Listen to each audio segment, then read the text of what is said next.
ഗ്രാമപഞ്ചായത്ത് vice president സ്ഥാനം K Dileep Kumar രാജിവെക്കണമെന്ന് youth Congress Pathanapuram നിയോജകമണ്ഡലം കമ്മിറ്റി വാർത്താ സമ്മേളനത്തിൽ ആവശ്യപ്പെട്ടു. സിപിഎം നേതൃത്വത്തിൽ ഭരിച്ചുകൊണ്ടിരിക്കുന്ന പത്തനാപുരം സർവീസ് സഹകരണ ബാങ്കിന്റെ നിധി മെഡിക്കൽ സ്റ്റോറിലേക്ക് ജീവൻ രക്ഷാ മരുന്നിന്റെ അഴിമതിയുമായി ബന്ധപ്പെട്ട് ആരോപണ വിധേയനായ പത്തനാപുരം ഗ്രാമപഞ്ചായത്ത് വൈസ് പ്രസിഡന്റ് ധാർമ്മികയുടെ പേരിൽ സ്ഥാനം രാജിവെക്കണമെന്ന് യൂത്ത് കോൺഗ്രസ് പത്തനാപുരം മണ്ഡലം കമ്മിറ്റി ആവശ്യപ്പെട്ടു. നീതി മെഡിക്കൽ സ്റ്റോറിൽ നടന്ന അഴിമതിയുമായി ബന്ധപ്പെട്ട് അഴിമതിക്കാരെ പുറത്താക്കണം എന്നാവശ്യപ്പെട്ടുകൊണ്ടാണ് യൂത്ത് കോൺഗ്രസ് ഇന്ന് ആവശ്യപ്പെടുന്നത്.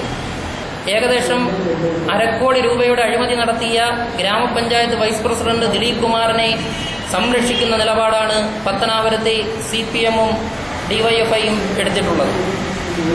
പത്തനാപുരം പ്രസ് ക്ലബ്ബിൽ നടന്ന വാർത്താ സമ്മേളനത്തിൽ യൂത്ത് കോൺഗ്രസ് പത്തനാപുരം നിയോജകമണ്ഡലം വൈസ് പ്രസിഡന്റ് അനീഷ് ഖാൻ, നിയോജകമണ്ഡലം secretary Farooq Muhammad, general secretary Nibija, general secretary Sijina, Pathanapuram മണ്ഡലം കമ്മിറ്റി പ്രസിഡന്റ് എസ് ഷക്കീം എന്നിവർ പങ്കെടുത്തു.